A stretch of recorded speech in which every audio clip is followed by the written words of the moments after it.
TE Talks with Guides is a weekly podcast for lovers of history, travel, and all things Italian. Thanks for returning to TE Talks with me, Rob, your host, and I have Federica joining us today. Ciao, Federica. Ciao. So today, everybody, we're going to be doing something interesting. I'm excited because I won't be giving the interview. We're going to have Federica give the interview to me because we're going to be talking about, since it's Holy Week, it's the week before Easter, we're doing a special emphasis on the Vatican, of course. And I have just developed St. Peter's Basilica Virtual Tour. So Federica, please feel free to take over and start the interview. Oh my God, this is so exciting. I'm having this flashback of us 8 years ago in your office during my interview to get the job. No, it's nice to, to have the other thing around me asking you questions. The role reversal. In fact. So now, first of all, it was great. Actually, we had the chance to watch your virtual tour, which is a 2-episode virtual tour. And of course, it's very important to stress that fact because, in my opinion, you made an incredible job in designing your tour perfectly. So a big, interesting focus on the history of the Basilica, and then an incredible description of what it looks like right now when you go and visit it. And I think that Grace Lynn was the one that came up with a joke, and she told us that it took 120 years for both the Basilica and your tour, right? She was Grace Lynn. Yes. It's a very giggish joke. I mean, we laughed a lot, but and I understand the reason why it took so long for this project. And can you tell us the reason why a virtual tour dedicated to St. Peter's Basilica is such a challenge? Okay, sure, absolutely. That's a great question, and to kind of like put a picture for everybody is that when we started doing these tours, we needed to get them done up as quick as possible. So I was like jumping on everybody. You and you were one of the quickest, or Luca or Mario. Mario did his Sistine Chapel at a weekend. Everyone was doing them up and quickly, but it did take a while. It took a year for me finally to be able to take the time to sit down and do it. But why did it take such a long time? And also the context that the church was took 120 years to build, and just as long it took me to develop the tour. That was a joke. It took a long time because I realized that to do it justice, it couldn't just be like walking through the church we see today. And I was learning more and more about the original basilica, and I was fascinated by it.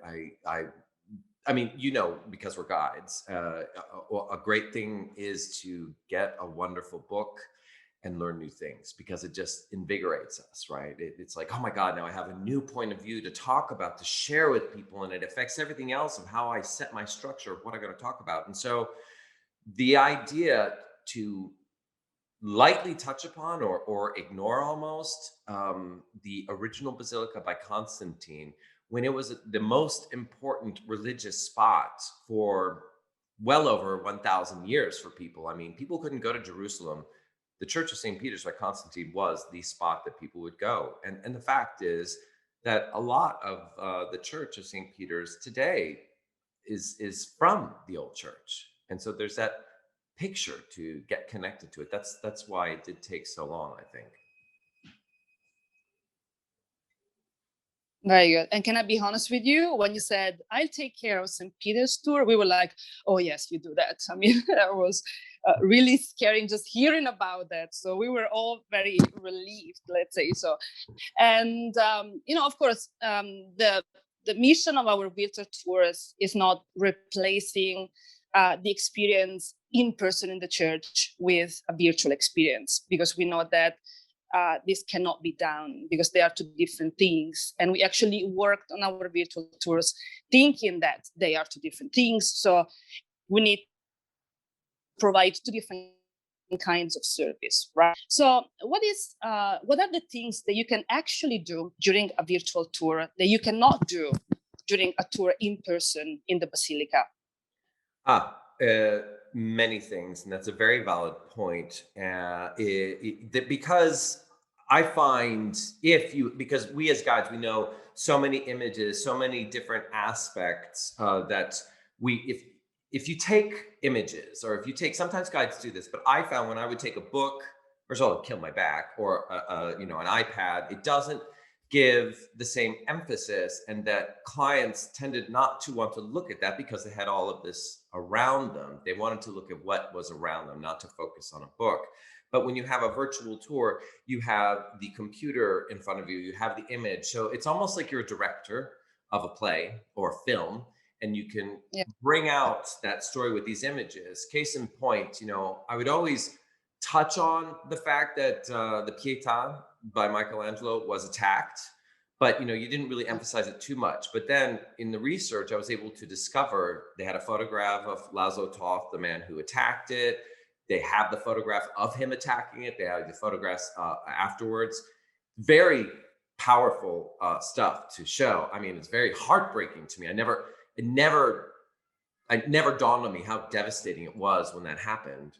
And the fact then to show it being in perfect condition still afterwards was this kind of triumph, I thought, of the faith of these people, how important it was. It was such a, I mean, because I'm always moved by that statue whenever I see it. Yeah. So that stuff, or the artist recreations of what these things look like, because the old Church of St. Peter's, we have no idea. Well, we do have an idea because of what the artists have done, but I couldn't show that on a tour itself. You tried to describe, but here you have wonderful keys to realize this stuff.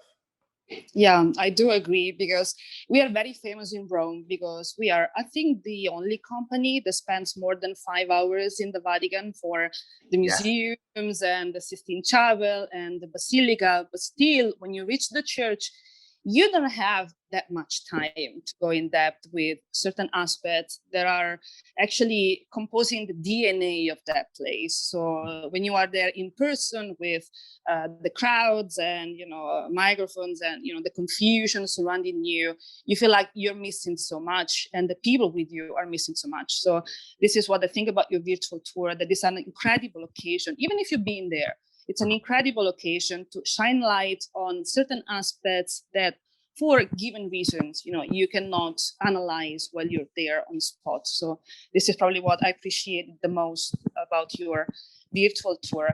Can I ask you why you chose St. Peter's Basilica? Is that your favorite monument? Okay, yeah, it's yes, it's one of my favorite monuments. I mean, I think we all have a different kind of relationship with certain monuments. Maybe we have more of affinity to, or maybe we kind of like it one year and don't like it the next year. I don't like the Colosseum as much per se because of what it symbolized, but of course, that if I get involved in the construction, the magnificence, or how it's well preserved. But yeah, definitely St. Peter's. To touch on a couple of things, the virtual tour, you're right. I think it's great because it's a great benefit also for people, even when we get back up on our feet again and things are back to normal, that we totally plan to offer this to people. Say, this is something that's wonderful before you do your tour, or even after you do your tour. And why do I like St. Peter's so much? Well, back in the day when we first started, so many years ago in the early 2000s, there was no way to cut the lines at the Vatican museums. No tour operator could skip it. You all had to do the line. So the way the timing worked best, we started at St. Peter's. So you would do a tour of St. Peter's. You had to do a full throttle hour-and-a-half tour, because the tour would start at 10. You would get there, get through all said and done. You'd probably be finished by noon. Then you would go in the Borgo, have a lunch break. And after, the line would be a lot shorter to go into the Vatican museums. The way it works now, because we are a recognized tour operator, we have to go into the Basilica, excuse me, we have to go into the museums first and foremost. And because it's so massive, even to get through it takes time. So, it gets cut short. So there was so much that we were able to just talk about there that, we had to learn a lot about it. So, because I know a lot of guides don't have that, but I did. And Of course. I loved it. I loved it. I also loved it because the history of it, the fact is that you have, these superpowers, these protagonists of history for such a long time, and the fact that are involved in the creation of Yeah. the building, and also the people who came to it, the people who described it, what else could you say about it? It's just the history itself, and the fact that the building itself was a catalyst for history. You could really say Yeah. that the Protestant Reformation came out of the fact that they were looking to get money to build this edifice, this massive edifice. So on so many levels, and of course, even in the ancient world, all time periods, because of course we go into the Scavi too, that all of that stuff just, as you were saying, maybe people didn't want to touch on it, and that's why it took so long. But it was those reasons that I love St. Peter's. And do you remember your first time there? I mean, because I am Italian, and I've been there so many times as a student, when I was a kid with my parents and my family. So I miss that. I don't remember my first time in St. Peter's Basilica. It has always been there for me, so I don't remember this experience. Do you? I do. I remember it because I saw the Pietà. When I saw the Pietà inside, I was backpacking, through Europe. So that was 1996. I was probably 24, turning 24, doing this backpack trip. And I remember, going through the square. You could just walk right up to the church. You didn't have to do the security measures that were started after 2001. I remember that it was, I just, there was the first time I had an emotional reaction to a statue. I was very moved, almost to tears, when I saw the Pietà. And I had known about the statue because a friend of mine in my university, they had done a short play where the last scene was that she comes in as not Tallulah Bank, but Carmen Miranda with a bunch of fruit on her head, and she acts like that. Okay. It's like, Yeah. this gay hairdresser guy comes in. They have this discussion, but the last scene of it is that he's dying, and she holds him in her arms, like the Pietà. So I always had that, and I wanted that role. I didn't get it, but I wanted the role. But I remembered that, and then I was like, okay, I really want to see it. And then I saw it, and I saw it surrounded by hundreds of people, but it was so powerful. I guess I know that you, in your virtual tour, you talk about Michelangelo's work a lot because you do Moses. Yeah. I just felt like, wow, this is the soul of the artist that was coming through to me. And so, that made, I've never forgotten that. So that, and I have to associate that. It's like, I did not walk by that when I walked through, and I felt the power of the church. I remember being very scared of Pius XII. I was like, wow, that guy's really frightening looking. And now I realize, he's an interesting character in history, not always frightening, a very powerful figure during the Second World War, controversial sometimes. That had a great impact on me. The size of it, and trying to, be overwhelmed by that. And then, thinking maybe it lacked a little bit of spirituality, but the spirituality I found after, that's what I discovered after. But I also remember I was looking for the Moses. I thought it was in there, and I couldn't find it. And of course, when you're trying to find something, you think it's in this massive place, it'll take you a long time. And then the colonnade, when it lined up, I remember taking pictures because I believe it was I went to St. Peter's as one of the last places I went to on my first trip to Rome before I went off to Greece, and it was St. Peter's was the last thing I saw. So I definitely remember it. Well, a great way to say goodbye to the city, I guess. Yeah, it was. And talking about searching for the Moses in St. Peter's Basilica, when I was in New York the first time in the Grand Central Station, I was looking for the famous staircase of, what is the name of that movie that is actually in Chicago, it's not in New York. So I asked that question, and someone looked at me like, what are you talking about? And I just, switched the CDs. But you're talking about like in the Untouchables? Like the Untouchables, yes. Oh my Where they God. have like he's holding the baby carriage and he's trying to save it. Yeah, exactly. And I stopped the guard and I asked, the famous movie with the staircase and the people falling down. It's not here, it's in Chicago. Oh, I'm sorry. By the way, yeah, you get confused when you are a tourist, but this I always feel like at the airport, they, do something to you. So your brain stops working when you are on holiday. So you just ask stupid questions, do stupid things. But that's the reason why it's so fun, because you have no control. Now, what is the aspect of your virtual tour that you are the most proud of? I think it's the structure of it. Where I start, because always with the guides, I always talk about when we're doing a presentation, be it virtual tour or be it a regular tour, it's so important to have your argument, your beginning, the whole storyline, and then a conclusion. When you're giving a tour itself, you are obliged to follow the itinerary that we have to take. Go to the museums first, hit the Pinacoteca, and you adapt accordingly.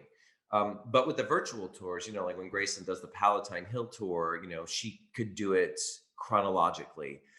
I did it partially chronologically, but then I had to deal with the structure itself. And it took me a long time, but I felt really happy about it because, we deal with the martyrdom of Peter. We figure out where he was martyred, why the church was there, the confusion about where he could have been martyred, and later on, definitively where he was martyred, and that Constantine builds the structure on that.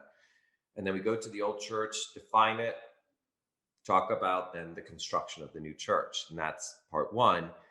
And then the real challenge was, as you said, the reality, the real pictures of what we see today. And I was like, okay, how do I address that? So I start from the dome being finished. Then I finally go inside the dome and then go to the Bernini pillars, pull us out again, do the square, and then finally okay, now we go through. But then I end it with the beginning, the tomb of Peter, and the excavation.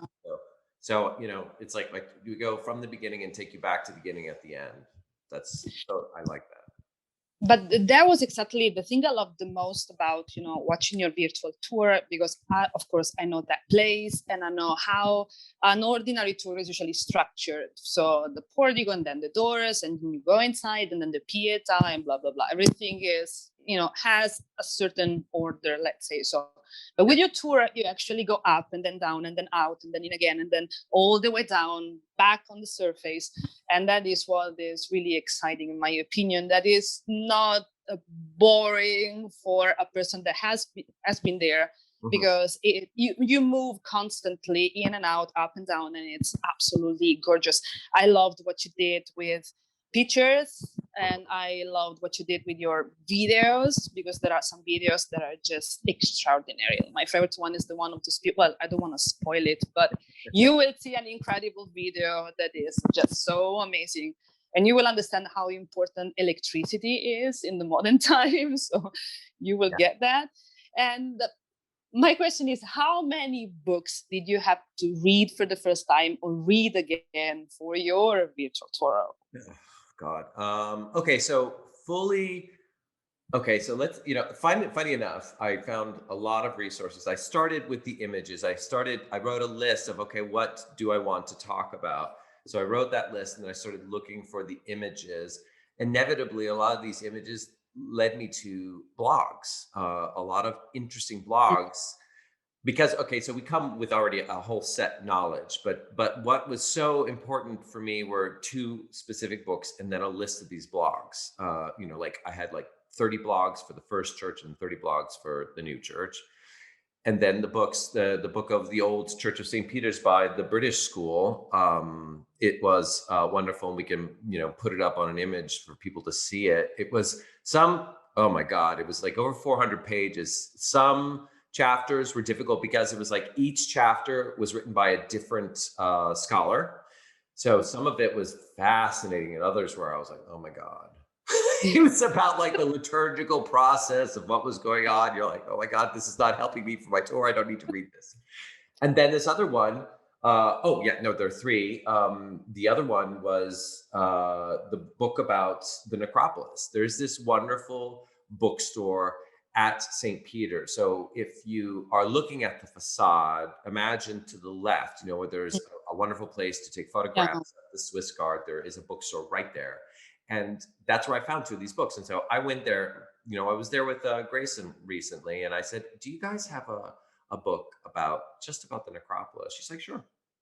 It's like the most thorough book about the ancient necropolis and the grottos underneath. It was just perfect.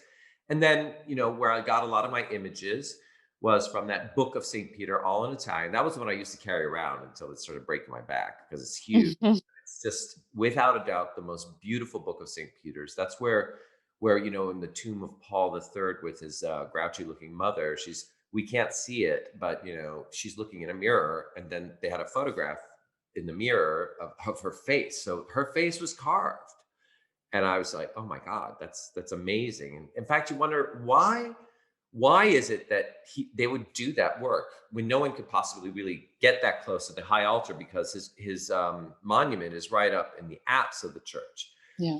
But of course, we know as guides, and we don't really talk about it because it's just going to make like liquid come out of people's ears. But a lot of these funerary monuments were moved all over the place. So where the pier of St. Andrew is, where his statue is, that's where that was supposed to be. So obviously, you could have been looking and seeing her face inside the mirror and being a big show off, you know, quite dramatic. So definitely, those are the three main books that helped me without a doubt. Very good. And did you learn something new about the Basilica, even if you have been visiting, studying, and working there for, I mean, ages? Yeah. A thing that I learned, two things that I thought were really interesting, was that these columns, they said, okay, spoglia. That means that when Constantine built the church, that he was taking from temples and other buildings around Rome. And they realized that a lot of the columns were not of the same measurement, which, okay, that could be very well the case. But then this guy who wrote a whole chapter about this in that book that I mentioned, The Old Church of St. Peter's, he said that a lot of what the Romans had done that I never thought about was that they actually prefabricated columns. They had them all pre-carved and sitting in quarries, you know, for whenever something would be built. It would already be built. You know, these columns are already ready.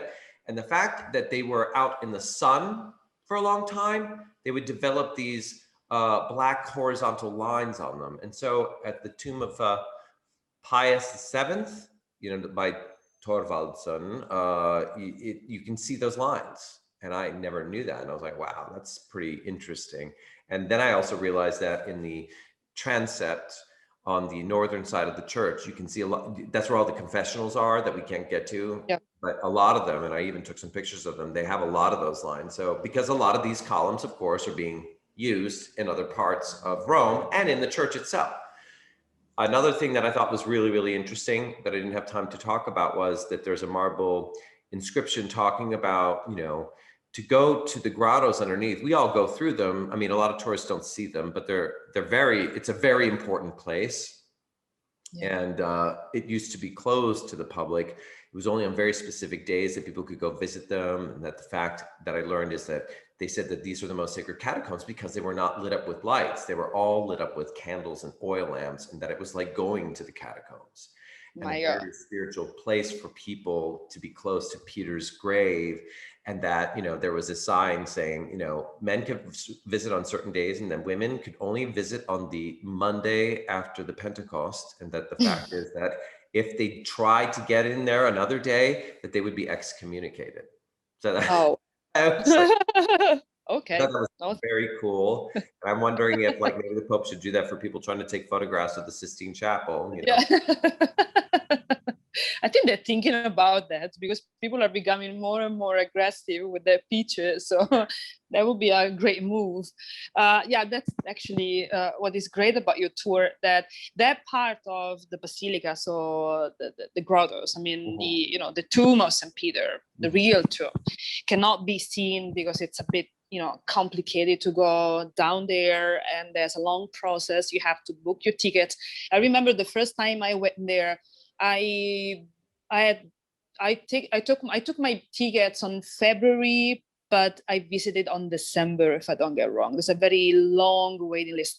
And so this is actually something that you can do with your virtual tour. You actually take us down and to explore the area, which is absolutely great. And I love the fact that you didn't just use pictures and videos, but also music. How important is music in your tour? Yeah, I did. I was not sure. Like I said, I like theatricality. I like film as well. And I thought, how can we use that? I didn't want to emphasize too much on video because of sometimes the instability of the connection. And that's why I was very specific about the videos that I use. But the fact is that the power of music and the word, the spoken word and the written word, which of course is very powerful in the church itself. And so I thought that would be the perfect thing to start. And I when I was discovering about the inscription Tu es Petrus, I wanted to use that as the first words, but then I even found this choir music that specifically uses those words. And then I also, we all have our idea of what, we know what St. Peter's looks like. And I made this choice in the beginning to not show the church, because my emphasis was going to be the old church in the beginning. So I wanted for everyone in their own imaginations to start to create it, not just to have the famous picture of the facade and the dome. And because it worked so well, I mean, I'll be frank, remember everyone else, not only did it take me a long time, but I was adamant about people making sure that their tour would last an hour or maximum an hour and 10 minutes. And then when I finally had the courage to get it all done, and I did it for 3 guides, it was over 2 hours. It was over 2 hours. And so that's when we're like, okay, let's just do part 1 and part 2. Then the first, when you guys all saw the first part and it worked so well, I tried to reincorporate it and do it with the second part. And then I found Gregorian chants. There was this interesting streamlined video inside St. Peter's with that music of the Gregorian chant playing. I thought that was wonderful too. So yeah, I did love to use the music. Yeah, because it really helps you in, feeling in the church, even if you're not there. I can tell you that sometimes when I'm doing tours in the Basilica, sometimes, the organ starts playing and I see the expression of the people that changes in a second, because music gives you an incredible, atmosphere, so immersive, so beautiful. So this is actually another thing that I really liked about your virtual tour. And what is actually the thing you like the most in there? I mean, you told me about the Pietà by Michelangelo, but what is your special thing in St. Peter's Basilica? Longinus. Probably many Longinus statue. Yeah, beautiful. Yeah. There are many different things. But I love it so much for its power, its majesty. And I think in the context of the church, maybe people don't emphasize it too much. I don't know if a lot of guides, do you talk about Longinus at all when you give Yes. Yes, I do, because people think that the Basilica is all about the bones of St. Peter and St. Peter and St. Peter. But when you are standing right in front of the main altar, you are basically surrounded by relics, and you have the Veronica's veil, and you have the pieces of the Holy Cross, and then the spear of Longinus. So it's a way for me to tell them this is probably the most sacred place for the Catholic Church, because you are completely surrounded by sacred things and sacred relics. Yes, I do. Yeah, see, that's fascinating. I also talk about that too. But for me, like I love that statue. I think it because we've referred to this person of Bernini, Gian Lorenzo Bernini, so much, it almost becomes like, oh, he did this, he did this, he did this, he did this, he did this. But what he's really known for, what his mastery was as a sculptor. But I love to put him into such a different context from the Pietà from Michelangelo. These two greats, when I have read, they've compared them on a similar level, but such a different realization of things, and that he's a show off, and the fact that the surface of the statue isn't smooth, it's just very powerful to me. I love it. I love the Renaissance, and I love the Baroque, and I think that's a definite great symbol of what the Baroque is, and his mastery that, you know, I don't think people necessarily, they know more about his statues that he did when he was younger on your virtual tour of the Galleria Borghese, which are amazing, you know, but this in this context is such a huge building, and I think it's not always talked about on that level. So I love to do that and show the bees, because we're all Yeah. over the place, Barberini bees. You know, so yeah, that's my favorite place, I would say, inside the church. And in your virtual tour, you also talk about the sort of competition between him and his enemy, you know, Borromini, that is a person that I never mention when I go to St. Peter's Basilica. And I feel really bad about that, because if I had to be honest, I really like Borromini. I like Bernini. I love what he did, for example, for the Borghese statues. Mm-hmm. But as a person, it's not my cup of tea. I prefer the shy and sad and depressed and moody Borromini. But I never mentioned him. I don't want my guests to get depressed. You know what I mean? So, I mean, Sure. you're visiting another city, you are in a beautiful place. But in your virtual tour, you actually talk about this competition between Bernini and Borromini. And this is something that I really loved. And can you tell us something more about the canopy and what happened there? Yeah, sure. No, I mean, what's really interesting, that was a story that I learned later on, I think, in the last few years, and I never knew. We always talk about, as guides, a competition between Bernini and Borromini, but that was a story. I think that's where this animosity towards each other really, really started. And as you said, you know, Bernini wasn't a great personality. I think he kind of regretted that towards the end of his life.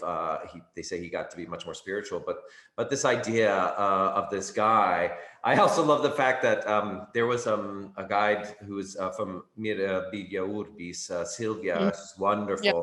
And the way she just described him, she's like, he was like Johnny Depp. And I was like, oh, of course he was like Johnny Depp. So he was like this gorgeous man. He actually looked like Johnny Depp. Yeah, a little bit. Yeah, exactly. But like, you know, he was he was a ladies' man. He had his way with many, many ladies. He got himself into a lot of trouble, but because he was very powerful, he was vicious, you know. But I mean, he was gorgeous, like, shirt open, like, you know, doing like the. I mean, do you remember the bust, the famous bust? I don't remember her name. It was a wife. I'm sorry, can you say that again? Costanza Bonarelli, the one that is in Florence.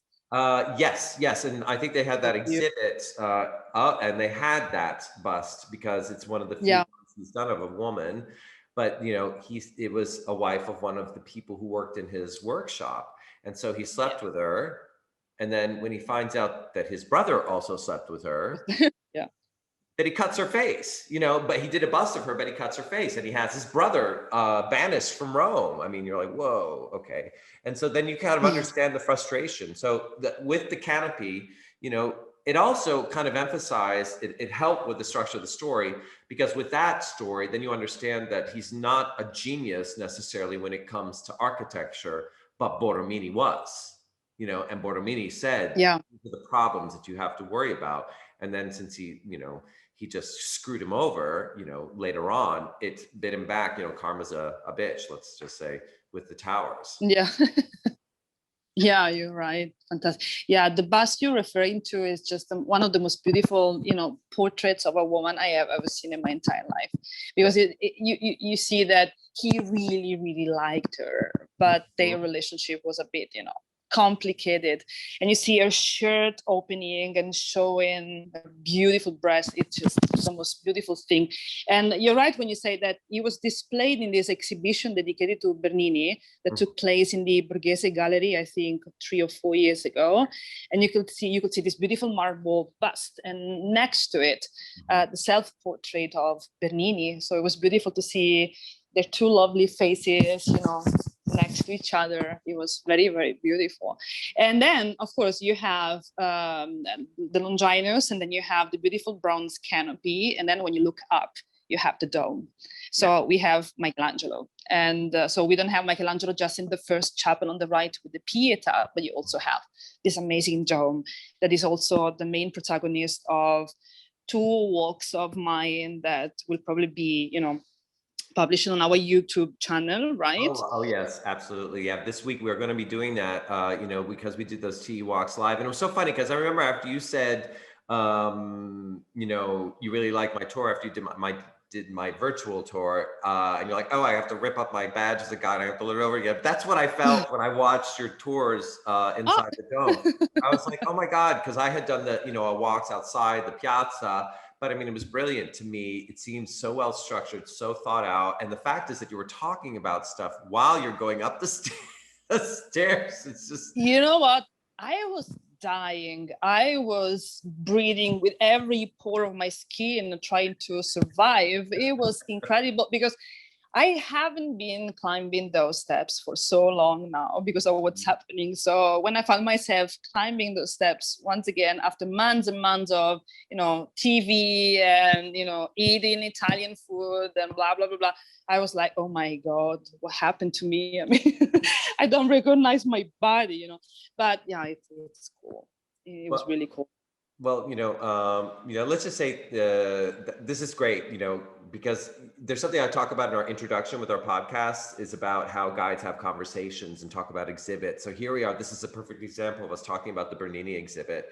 And I love how you say, as a woman, you can see a man's caring for it, because Bernini was magnificent when it came to busts and marble portraits that people don't talk about as well. So I find all of that so interesting, and I think this is the reason why we're doing these podcasts. And I want to thank you for helping me out and setting. Oh, thank you for giving me the chance to ask you questions. Exactly. It was beautiful.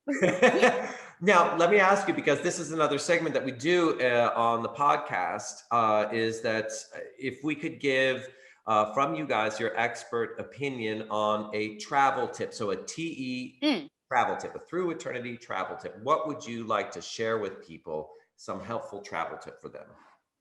Well, sometimes you can travel in a specific moment of the year, and sometimes you have no choice. So for example, you have a break from work on July or on August. So that's when you have to travel. But if you have the chance to choose and to plan, carefully and in a free way your trip to Rome, try to come here when the time is right. I mean, weather-wise. I mean, in Rome it's never too cold, but it can be definitely too hot. I remember this person, he was from Canada, and he was joining my tour in the forum on August.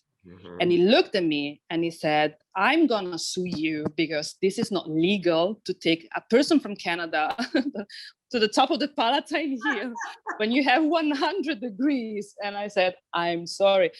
And I'm making you pay for that. So I'm even more cruel. But anyway, so coming to Rome when the weather is right is absolutely important, because the summer heat can take so much away from your experience. I mean, Rome is beautiful. So of course, even if you're just sweating, you don't care. But if you have the chance to come here on October, for example, it would be perfect. I got married on October, and that was an incredible day because it doesn't rain so often. So you have this beautiful weather, this incredible golden light when the sun sets. It's absolutely gorgeous. The temperature is just perfect.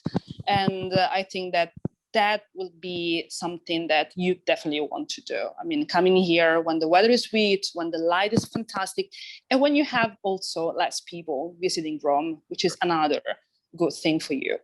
That's right. Yeah, because sometimes people are obliged with their families and their kids that they go into the summer. Yeah, sometimes you have no choice, But if you can plan your, trip to Rome in a free way, well, I will come to Rome on October, the first weeks of November. That is still a good, moment to come. Yeah, I think that's a very important and valid point on many levels. One is that people need to realize that when they are traveling, you can think, okay, I'm in New York or Southern California. It's hot all the time. I'm used to it. But the difference is that you have to go to museums. A lot of places are outside. A lot of places are not air conditioned, and you are outside a lot. The sun in the Mediterranean is very powerful. So if you're physically walking a lot, you're out in hot areas, there's not a lot of opportunity to necessarily cool off. It makes a big difference. It makes a big difference. I mean, we always, Yeah.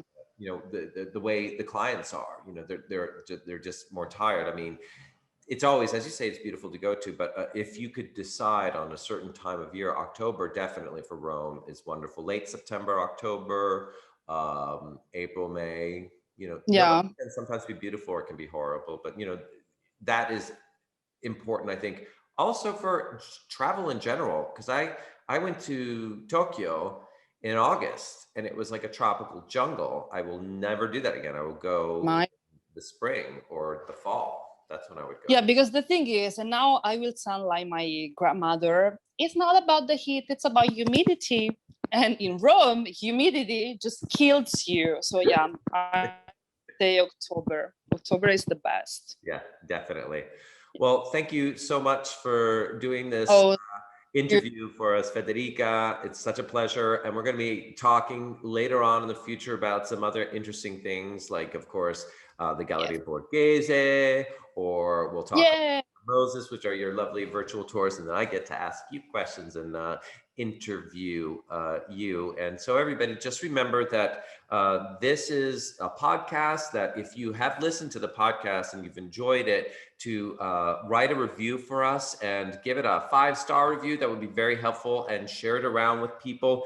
And if you are interested in maybe seeing things like the pieces of artwork that we mentioned or the figures that we've mentioned, we are going to insert these images because this is a recorded conversation over Zoom. So we're going to be putting that on our YouTube channel. So if you subscribe to our YouTube channel, you will be able to see this as well.